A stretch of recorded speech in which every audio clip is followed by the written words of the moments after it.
plus 1 plus x. Alors, vous remarquez très très bien, si je remplace bien sûr x par moins l'infini, j'aurai bien sûr une forme indéterminée. Une forme indéterminée de la forme plus infini, moins l'infini. Donc, pour cela, normalement, on a deux méthodes pour faire ce calcul-là. Soit on va faire une factorisation, soit bien sûr on va multiplier par la partie conjuguée. Mais on a normalement, si je remarque très très bien, la racine de x carré plus x est égale tout simplement moins x plus x. Ça fait exactement 0. Car x est négatif, bien sûr. Bien. Donc, on va utiliser le conjugué.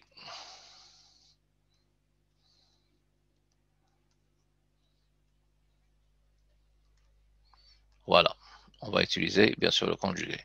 Donc, pour cela, on va calculer donc limite quand x tend vers moins l'infini de la racine de x carré plus 1 plus x n'est autre, bien sûr, que la limite quand x tend vers moins l'infini, la racine de x carré plus 1 plus x multiplié par son conjugué, c'est exactement la racine de x carré plus 1 moins x. Bon, le tout sur, bien sûr, la racine de x carré plus 1 moins x, bien sûr. Donc là, il ne faut pas oublier, on a une identité remarquable de la forme a carré a moins b facteur de a plus b. Ou bien c'est le contraire, c'est la même chose. C'est toujours, bien sûr, a carré moins b carré. Voilà. Donc, finalement, ça donne limite quand x tend vers moins l'infini de x carré plus 1 moins x carré, le tout sur la racine de x carré plus 1 moins x. Alors, il y a une simplification qui est très importante, la voilà.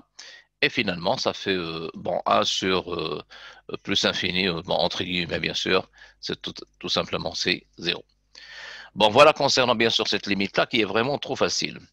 On passe maintenant à la deuxième limite. La deuxième limite, c'était le calcul quand x tend vers toujours moins l'infini, mais cette fois-ci là, c'est 1 moins 4x carré sur, c'est 1 moins 4x carré, pardon, sur bien sûr 2x plus 1. Là, bien sûr, il s'agit d'une fonction rationnelle. Normalement, lorsque x tend vers, bien sûr, l'infini, on prend toujours le terme du plus haut degré numérateur sur plus haut degré dénominateur, c'est-à-dire moins 4x carré sur 2x, qui est égal finalement la limite quand x tend vers moins l'infini de moins 2x, bien sûr, et ça fait exactement plus infini. Donc, c'est une limite, bien sûr, trop classique et trop facile en plus. On passe à la troisième limite, la limite quand x tend vers plus infini. Alors là, on a 2x carré plus 1 moins la racine de 1 plus x carré. Là aussi, bien sûr, il s'agit d'une forme indéterminée de la forme plus infini moins l'infini. Donc ça tend vers plus infini. Et tout ça tend aussi, bien sûr, vers plus infini. Bon, plus infini moins l'infini, c'est une forme indéterminée.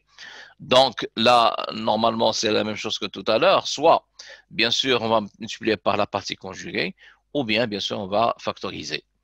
Alors, dans ce cas-là, donc, je pense que le problème ne se pose pas parce que finalement, il suffit de factoriser. Pourquoi? Parce que sous le radical, bon, à l'extérieur de la radicale, on a 2x carré normalement. Voilà. Moins, sous le radical, le plus haut degré, c'est la racine de x carré. Et puisque x tend vers plus l'infini, ça fait 2x carré moins x. Normalement, c'est différent de 0. Donc, la factorisation. Donc, on a la factorisation.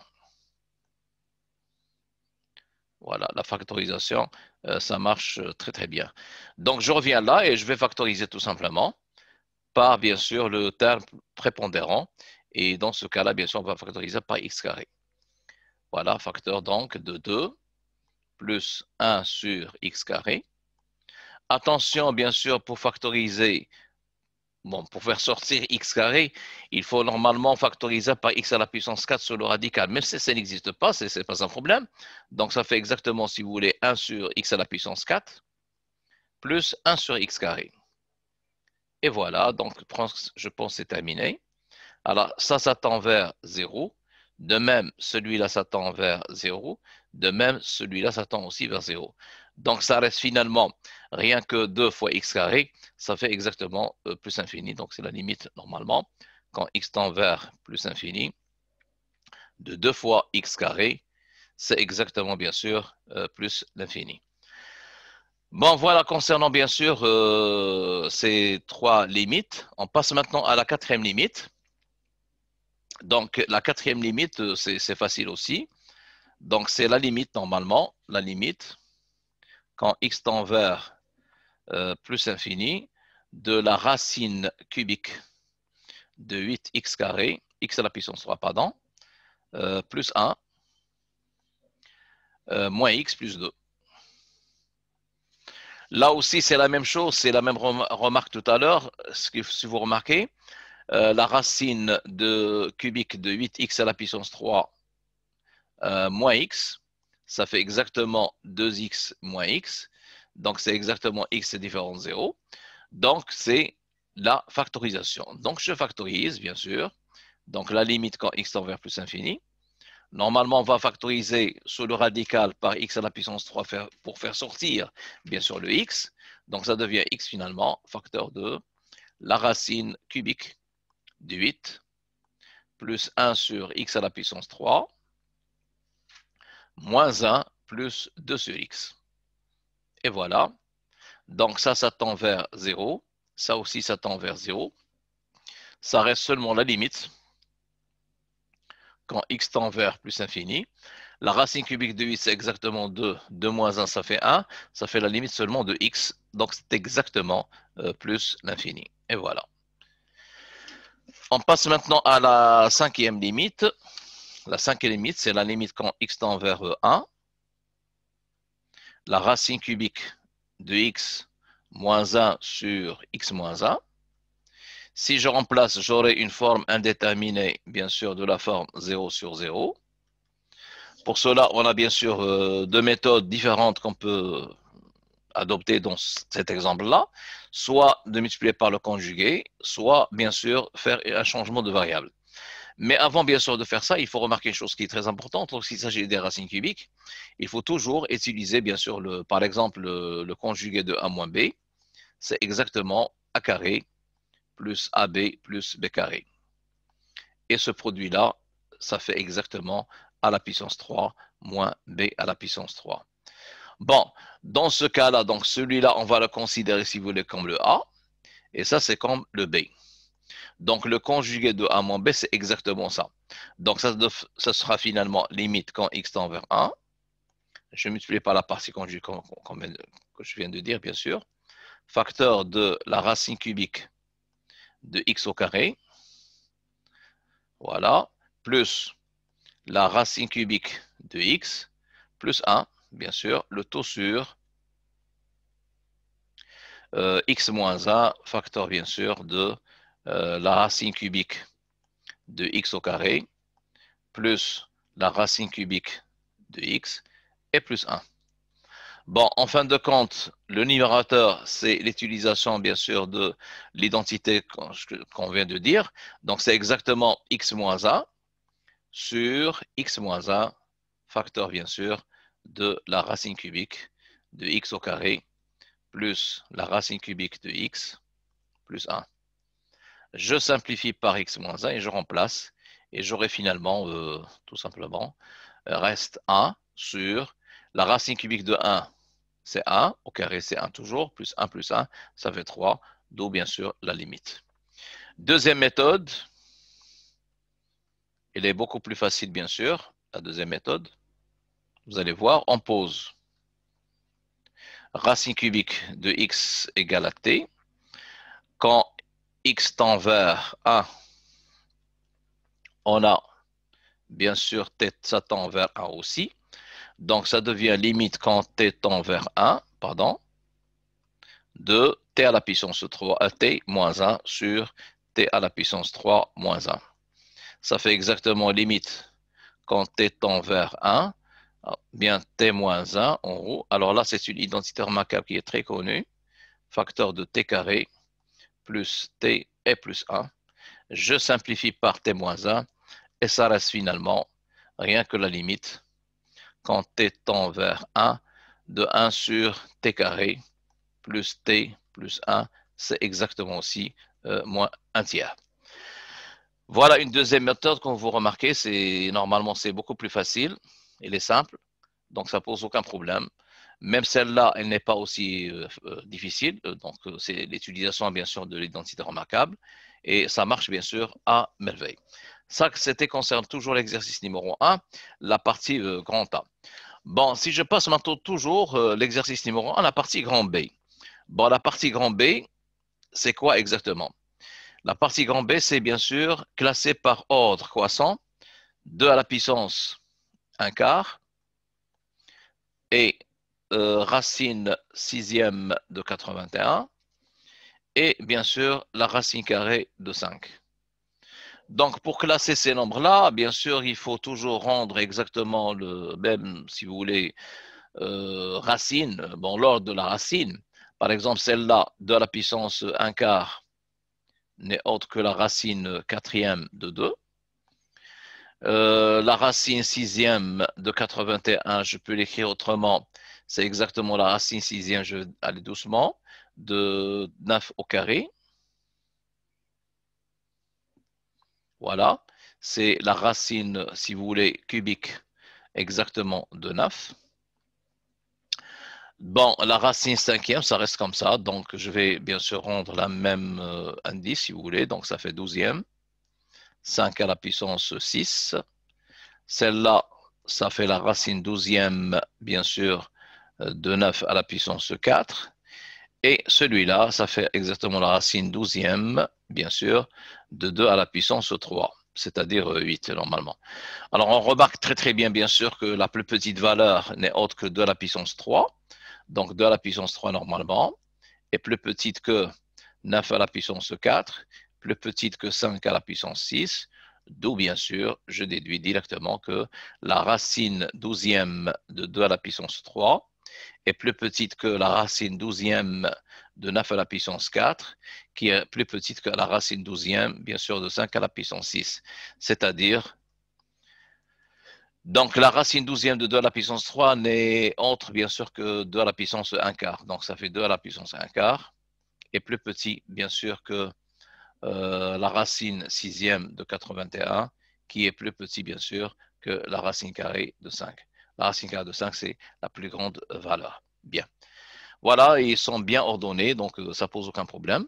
Si je passe maintenant à la question C, la partie C, c'est la simplification de la racine cubique de 2 fois la racine sixième de 32 sur la racine cubique de la racine carrée de 8.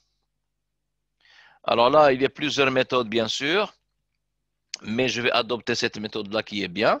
C'est la racine sixième, normalement, de 2 à la puissance 4, fois la racine sixième de 2 à la puissance 5, sur, si vous voulez, la racine sixième de 2 à la puissance 3, qui est égale finalement la racine sixième de 2 à la puissance 4 multiplié par 2 à la puissance 5 sur 2 à la puissance 3.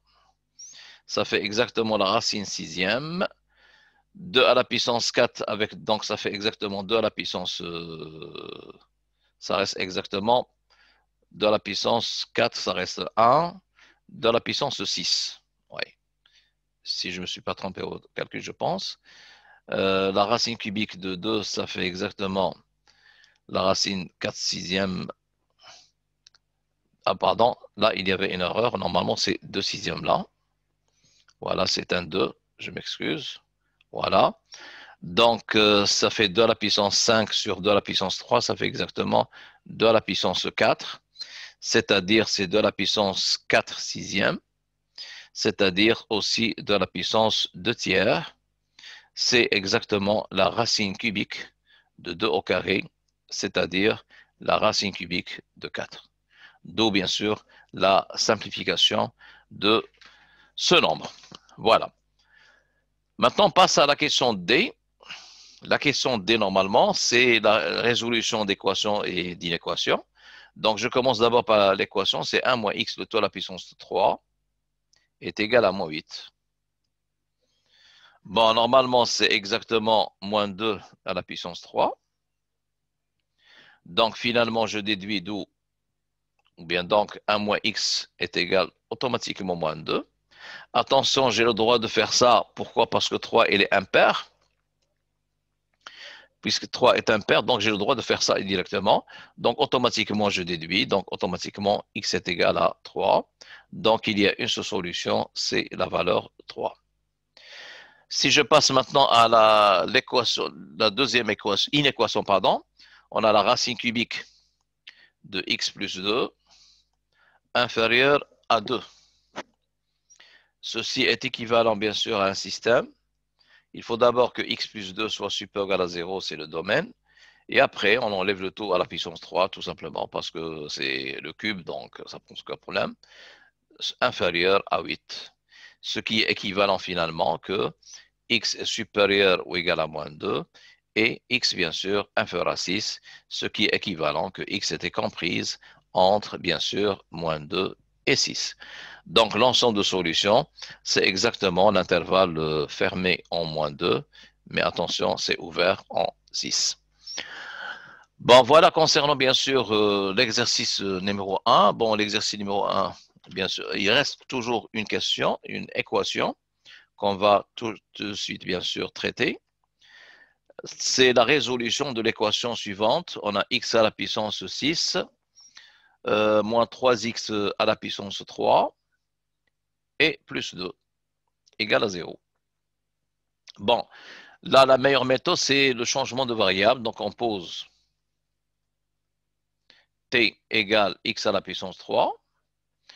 Donc, l'équation devient donc t à la puissance 2 moins 3t et plus 2 égale à 0. Voilà, je cherche le discriminant delta. Ça fait 9 moins 8, ça fait exactement 1. Donc, deux solutions. T1, c'est moins B3 plus 1 sur 2A, ça fait exactement 2. Et la deuxième solution, T2, c'est exactement 3 moins 1 sur 2, ça fait exactement 1. Donc, je reviens, je cherche normalement x, d'où, bien sûr, x à la puissance 3 est égal à 2, ou x à la puissance 3 est égal à 1. Donc, finalement, x est égal à la racine cubique de 2, ou bien x est égal à 1. Donc, l'ensemble de solutions de l'équation, c'est exactement la racine cubique de 2 et le 1, bien sûr. Voilà. Voilà concernant, bien sûr, l'exercice numéro 1. Maintenant, on va passer à l'exercice numéro 2. Bon, l'exercice numéro 2, il s'agit bien sûr d'une fonction h qui est définie de la façon suivante. H de x, bon, pardon, c'est l'exercice numéro 2. H de x est égal à x à la puissance 3 plus x moins 2 sur x moins 1, avec bien sûr x différent de 1, et h de 1 égale exactement 4.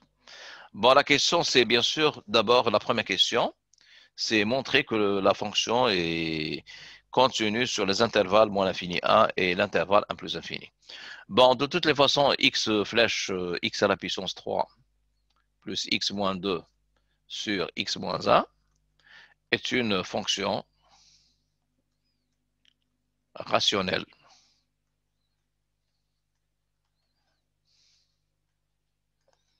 Contenue sur son domaine bien sûr R sauf le 1, en particulier, elle est contenue sur moins l'infini 1 et bien sûr 1 plus infini. Et 1 plus infini. Voilà. Donc, ça pose aucun problème. La deuxième question, on vous demande est-ce que la fonction h est continue, bien sûr, sur R? Parce que normalement, si je reviens au domaine de définition de la fonction qui est vraiment très important, normalement, d de h, c'est exactement l'ensemble des x appartenant à R tel que x est différent de 1. Attention, union le singleton 1, parce que déjà le 1, il a une image, c'est 4. Donc finalement, le domaine de définition, c'est R. Donc pour que f soit continu, pour que h pardon, soit continu sur R, il suffit qu'elle soit continue en 1. Pour cela, on va calculer bien sûr la limite. Quand x tend vers 1, x à la puissance 3, plus x moins 2 sur x moins 1, qui est égal finalement la limite quand x tend vers 1.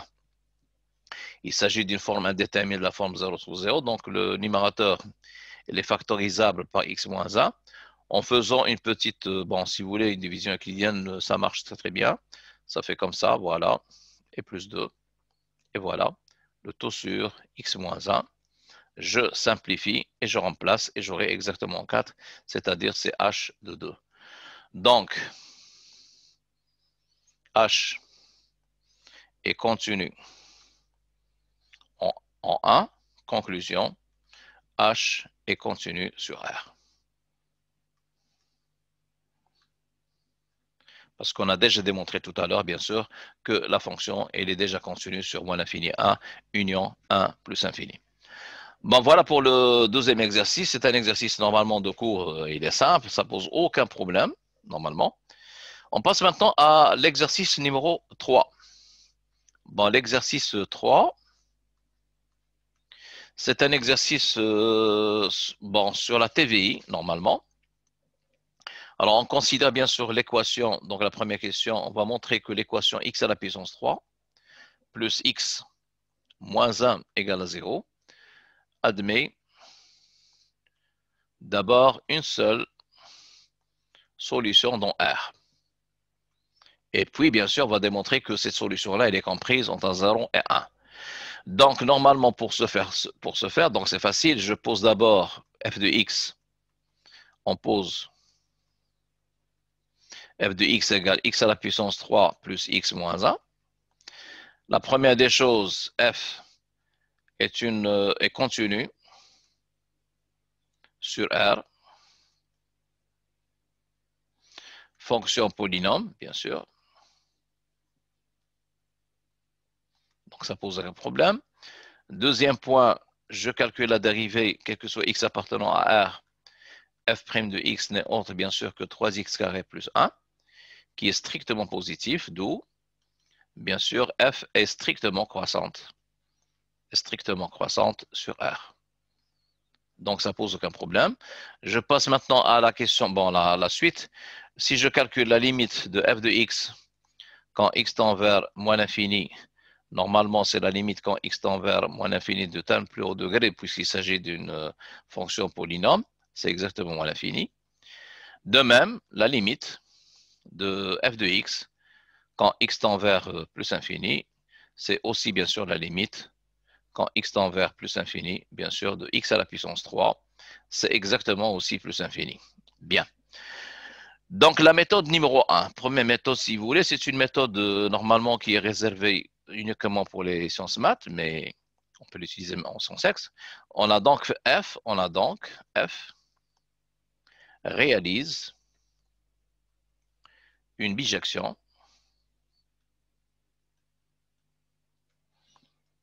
de R vers R. C'est normal parce que si je calcule l'image de R, c'est autre que la limite en moins l'infini et limite plus infini, c'est-à-dire c'est moins l'infini plus infini, c'est-à-dire R.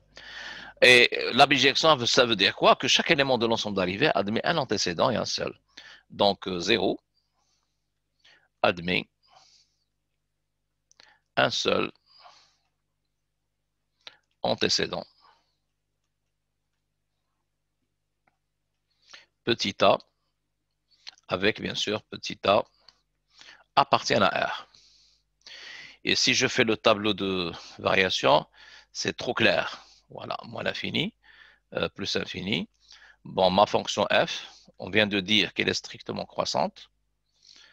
Donc là, c'est plus infini, bien sûr. Là, c'est moins l'infini. On remarque très très bien que le 0, il admet un seul antécédent, c'est le A. Voilà, normalement, c'est trop clair. Ça pose aucun problème. Bon, deuxième méthode, normalement, c'est une extension du théorème de TVI. C'est une extension de TVI. Donc déjà, F, on va dire bien sûr que F continue est strictement croissante sur R. La limite de F en moins l'infini, c'est exactement moins l'infini. Et la limite en plus l'infini, c'est aussi plus infini. Bon, en utilisant l'extension de la TVI, l'équation f de x est égal à 0 admet une seule solution. Une seule solution dans R. Voilà.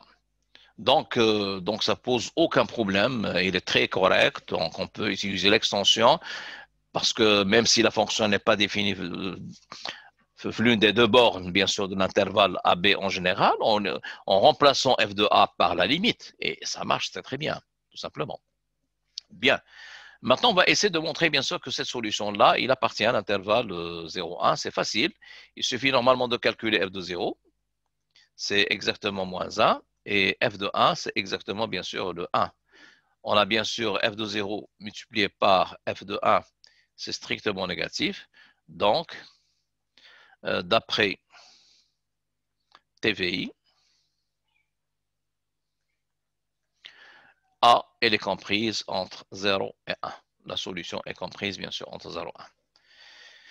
Bien. Alors après, bien sûr, on vous demande, en utilisant la dichotomie, c'est la deuxième question. La deuxième question, en utilisant bien sûr la dichotomie, donner un encadrement de A d'amplitude 0,25. Donc là, ça pose aucun problème normalement. On a déjà bien sûr A est comprise entre 0 et 1. Moi, j'adopte cette méthode-là. Elle est pas mal. Voilà. F de 1, c'est positif. F de 0, c'est bien sûr négatif. Je considère le milieu de l'intervalle, à savoir dans ce cas-là 1,5. Je calcule son image, f de 1,5. Donc si je le calcule, ça fait exactement 1/8 plus 1,5 moins 1, c'est-à-dire 1/8 moins 1,5. Ça fait exactement moins 3/8, c'est négatif. Donc finalement, A, elle est comprise cette fois-ci entre, bien sûr, 1,5 et 1. Pourquoi? Parce que normalement, quand vous remarquez ici, on a f de 1,5 c'est négatif, f de 1 c'est positif. Donc la solution, elle est là. Bien. Donc l'amplitude n'est pas encore atteinte. L'amplitude est 1 moins 1,5, c'est-à-dire 0,5. Ça, c'est bien sûr l'encadrement d'amplitude de 0,5, mais on vous demande bien sûr d'amplitude 0,25. Donc il faut continuer de la même manière. Voilà, voilà 1,5, voilà le 1. F de 1, c'est toujours bien sûr positif. F de 1,5, c'est toujours négatif. Je considère bien sûr le milieu, c'est-à-dire 3 sur 4. Je calcule F de 3 quarts. F de 3 quarts, ça fait exactement 27 sur 64, plus 3 quarts moins 1, ça fait exactement 27 sur 64, et moins 1 quart, bon, c'est clair que c'est strictement supérieur à 0. Donc F de 3 quarts, c'est positif. Donc finalement, A, elle est comprise entre, bien sûr, 1,5 et 3 quarts. Et voilà. Donc l'amplitude est 3 quarts moins 1,5, c'est-à-dire c'est exactement 0,25. C'est exactement l'encadrement qu'on vous demande. Bien.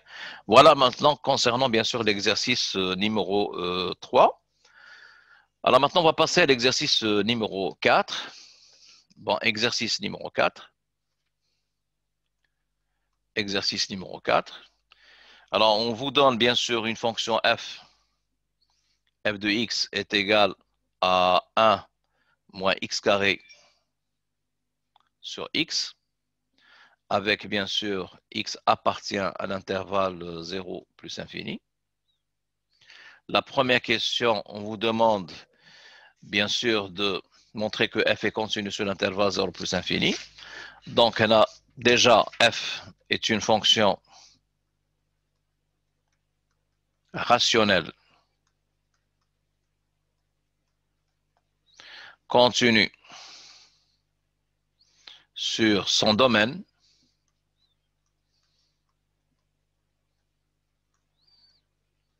de définition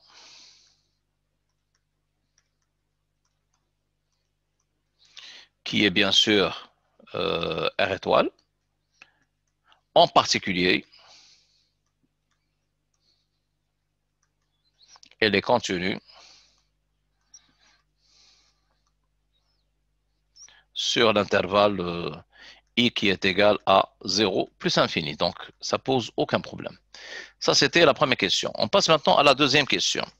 Alors, la deuxième question, bien sûr, on vous demande de démontrer que f est strictement décroissante sur l'intervalle 0 plus infini. Bon, pour montrer la monotonie, donc, il faut utiliser, bien sûr, la dérivée. Donc, quel que soit x appartenant à l'intervalle 0 plus infini, je vais écrire f de x autrement. Je pense que c'est beaucoup plus facile. Ça fait 1 sur x normalement moins x.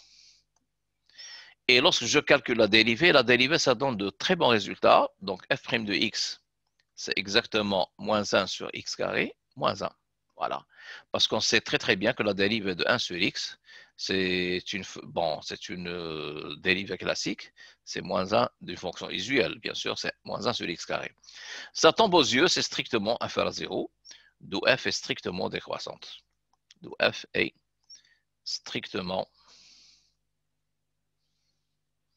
décroissante, bien sûr, sur l'intervalle 0 plus l'infini.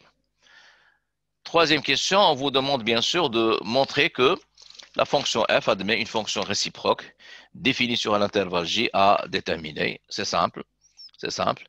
F est continu et strictement décroissante sur l'intervalle i qui est égal à 0 plus infini. Donc, f admet une fonction réciproque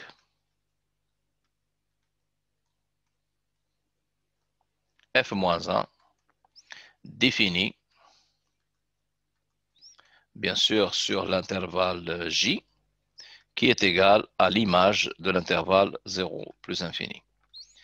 Et cet intervalle-là n'est autre, bien sûr, que, puisqu'il est décroissante, normalement, c'est la limite de f de x quand x tend vers plus infini. Et, bien sûr, la limite de f de x quand x tend vers 0 plus. Et je pense que ça pose aucun problème, normalement, puisqu'il s'agit d'une fonction rationnelle. Comme vous remarquez ici, bien sûr, il s'agit d'une fonction rationnelle. Normalement, c'est le plus haut degré sur le plus haut degré, c'est-à-dire c'est la limite de moins x carré sur x et moins x. Donc, c'est exactement moins l'infini. Voilà. Et la limite, bien sûr, de quand x tend vers 0 plus, c'est exactement, bien sûr, plus infini. Donc, c'est-à-dire, c'est l'ensemble R. Alors, si vous voulez bien, donc, la limite f de x quand x tend vers plus infini, c'est la limite quand x tend vers plus infini, plus haut degré sur plus haut degré. C'est moins x, c'est moins l'infini. Et la limite, quand x tend vers 0 plus, 1 sur x moins x, je vais considérer la deuxième. Celle-ci, ça tend vers plus infini, et moins 0, c'est plus infini. Et voilà. Voilà, concernant bien sûr la question numéro 3. Alors maintenant, on va passer à la question numéro 4. La question numéro 4, toujours par exemple la question 2, normalement c'est la deuxième question. C'était la première question, petit a, petit b et petit c. Maintenant, deuxième question, on vous demande bien sûr petit a. Calculer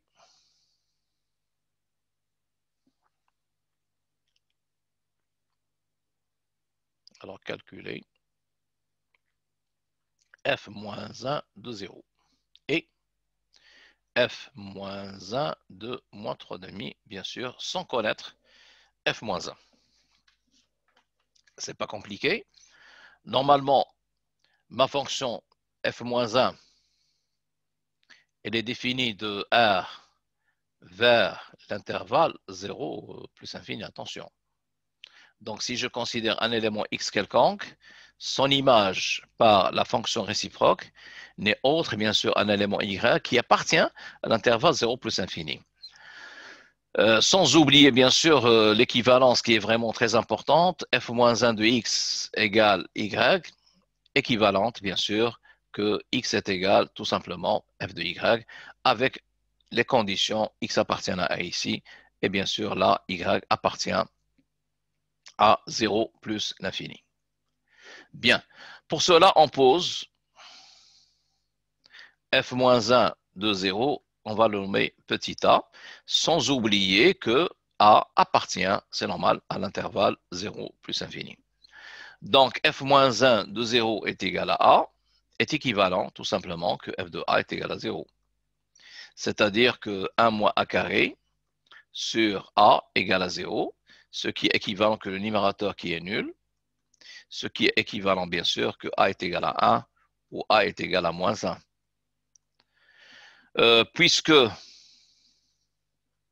a est positif, donc forcément petit a égale à 1. D'où bien sûr f-1 de 0, c'est exactement 1. Et je souligne ça. Voilà, bien sûr, concernant bien sûr l'image de 0 par la fonction réciproque. Alors maintenant, on va passer bien sûr à l'image f-1, c'est la même chose, on pose f-1 de moins 3 sur 2 est égal à b, avec toujours la condition b strictement supérieure à 0. Donc finalement, on a f de b égale moins 3 sur 2. Ce qui est équivalent, normalement, c'est 1 moins b carré sur b égale moins 3 sur 2. Ce qui est équivalent aussi que 2 moins 2b carré égale à moins 3b. Ce qui est équivalent à une équation de second degré, c'est-à-dire 2b carré, si vous voulez, moins 3b, moins 2 égale à 0. Je cherche delta. Ça fait 4 plus, 9 plus 16, ça fait exactement 25. Donc, c'est positif, donc il y a deux solutions. B1, c'est moins B, c'est 3, plus 5 sur 4, ça fait 2. Et la deuxième solution, B2, c'est 3 moins 5 sur 4, c'est-à-dire c'est moins 1,5. Or, B, il est positif, donc forcément, B égale la valeur 2. Donc, finalement, f-1 de moins 3,5, c'est exactement la valeur 2. Et voilà. Bon, voilà concernant bien sûr ces images-là.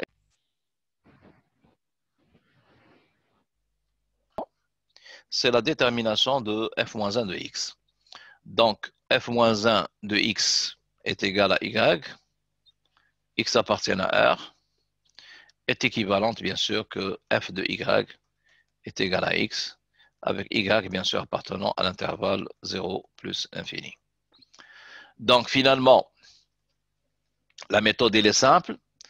Alors, qu'est-ce qu'on fait dans ce cas-là? Donc, f de y est égal à x, est équivalent finalement que 1 moins y carré sur y est égal à x, ce qui est équivalent finalement que 1 moins y carré est égal à xy, ce qui est équivalent que y carré plus xy moins 1 égale à 0. Je cherche delta. Delta, ça fait exactement x carré plus 4. C'est tout à fait normal, c'est positif. Donc, deux solutions. y1 est égal à moins x plus la racine de x carré plus 4 sur 2. Et la deuxième solution, y2, c'est exactement moins x moins la racine de x carré plus 4 sur 2. Alors, concernant bien sûr le choix de la solution, il ne faut pas oublier une chose qui est très importante, c'est qu'on sait que f-1 de 0, c'est exactement 1. Donc, si on remplace x par 0, la solution acceptable, celle qui nous donne le 1. Donc, si je remplace dans y1, y1, ça fait exactement moins 0, plus la racine de 4, c'est 2 sur 2, ça fait 1. Alors que la deuxième solution y2, ça fait exactement, bien sûr, moins 0 aussi, si vous voulez, moins 2 sur 2, ça fait exactement moins 1. Donc, finalement, la solution acceptable, c'est exactement y1, d'où, bien sûr, f-1 de x, c'est exactement y1, c'est-à-dire moins x, plus la racine de x carré plus 4 sur, bien sûr, 2. Et voilà. Voilà, sans oublier, bien sûr, que x appartient à R. Bien, on a oublié une question. Normalement, c'était avant la question. Donc, c'était une question, bien sûr, supplémentaire. Bon, elle n'est pas supplémentaire, mais c'est la question, deuxième question, petit a. Petit b, pardon. On a oublié cette question-là. On vous demande de comparer f-1 de racine de 2 et f-1 de la racine cubique de 2. Alors là, f est décroissante sur 0 plus infini. Donc, automatiquement, f-1 est aussi décroissante sur R. Parce qu'on sait très très bien que f et f-1 ont exactement le même sens de variation. Bien. Déjà ici, la racine de 2, bien sûr, elle est plus grande que la racine cubique de 2. Donc, f-1 de racine de 2, elle sera tout à fait plus petite que f-1, bien sûr, de la racine cubique de 2. Voilà, d'où la comparaison. Normalement, c'est l'utilisation, que le fait que f-1 est une fonction qui est strictement décroissante. Bon, voilà, bien sûr, concernant cet exercice-là, donc ce sujet, ce n'était pas vraiment trop compliqué. Bien, on passe maintenant au bonus. Bon, concernant le bonus, ce n'est pas compliqué aussi. Donc, le bonus, il y avait deux questions. La première, c'est de montrer limite quand x tend vers 1 de x à la puissance 1010 moins 2, le taux à la puissance 2, moins 1, le taux sur 1 moins x.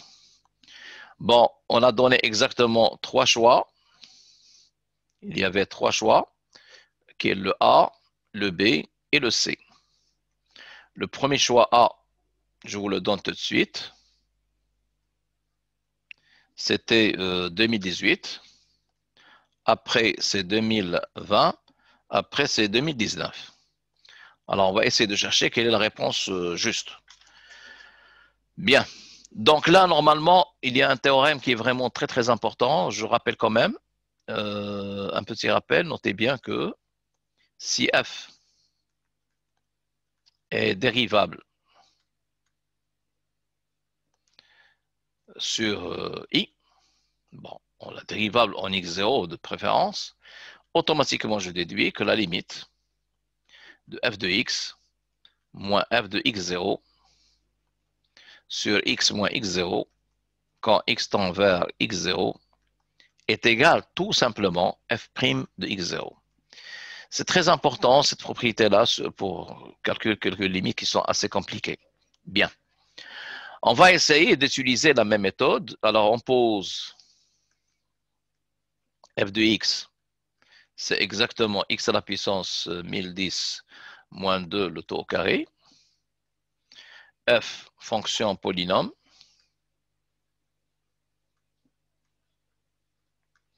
Dérivable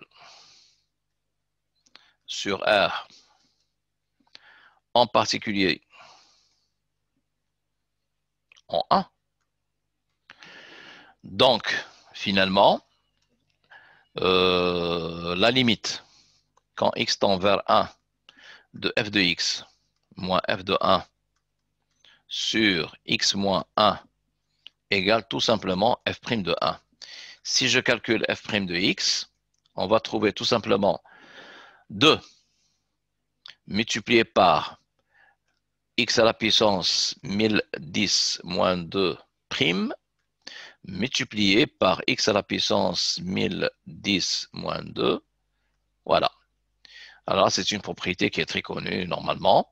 Donc, finalement, f' de x est égal, la dérivée de ça, c'est exactement 1010. Avec le 2, ça fait 2020. Voilà, 2020. Dérivée de x à la puissance 2010, donc normalement, c'est, comme on vient de dire, c'est 2. Ça fait 2020 fois x à la puissance, bien sûr, 1009.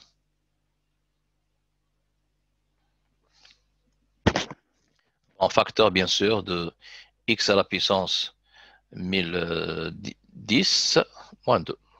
Voilà. Alors ça, c'était moins 10. Voilà, donc f' de 1, normalement, c'est combien? Ça fait exactement, ça c'est 1.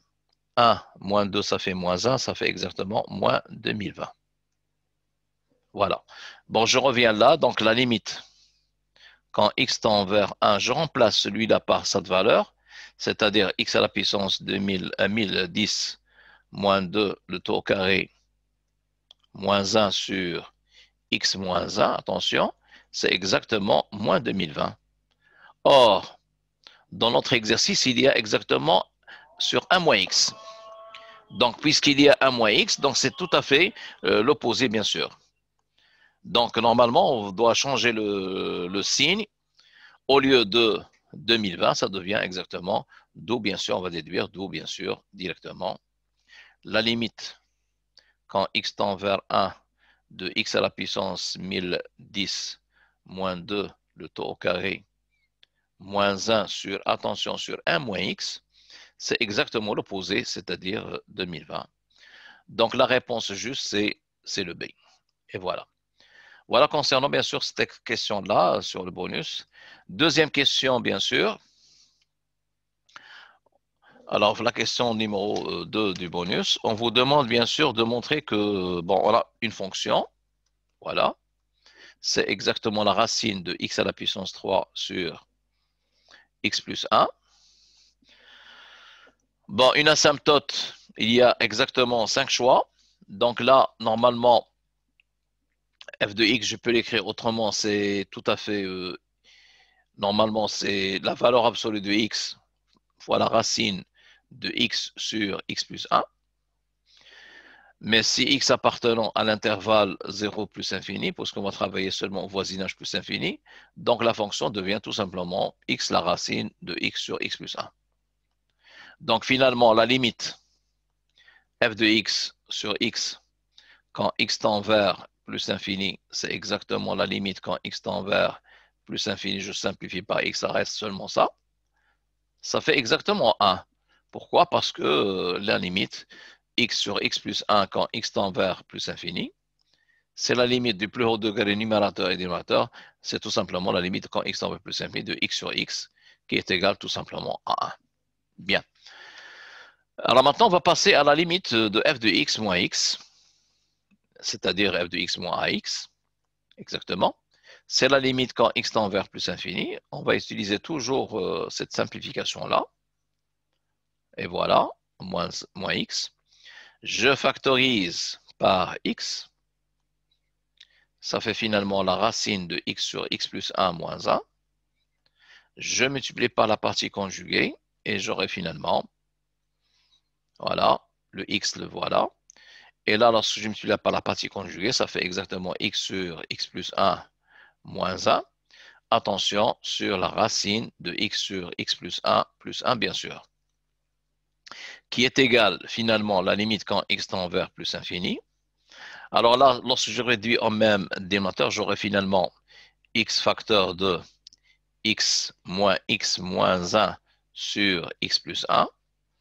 Et en bas, bien sûr, c'est la racine de x sur x plus 1, c'est-à-dire c'est la limite quand x tend vers plus infini. Alors là, il y a une simplification qui est très importante. Ça reste, en numérateur, ça fait moins x sur x plus 1. Et au dénominateur, ça fait exactement la racine de x plus 1, x sur x plus 1 et plus 1. Et voilà, c'est terminé. Celui-là, ça tend vers moins 1. C'est plus haut degré sur plus haut degré, ça fait moins 1. Et en bas, ça fait exactement le 2. Voilà. Donc l'asymptote, c'est exactement y égale x moins 1 demi. C'est exactement la réponse D. C'est la réponse D. Et voilà. Voilà, bien sûr, concernant la correction de ce sujet-là, de ce DS numéro 1. Donc, je vous souhaite bonne chance et à la prochaine, Inch'Allah.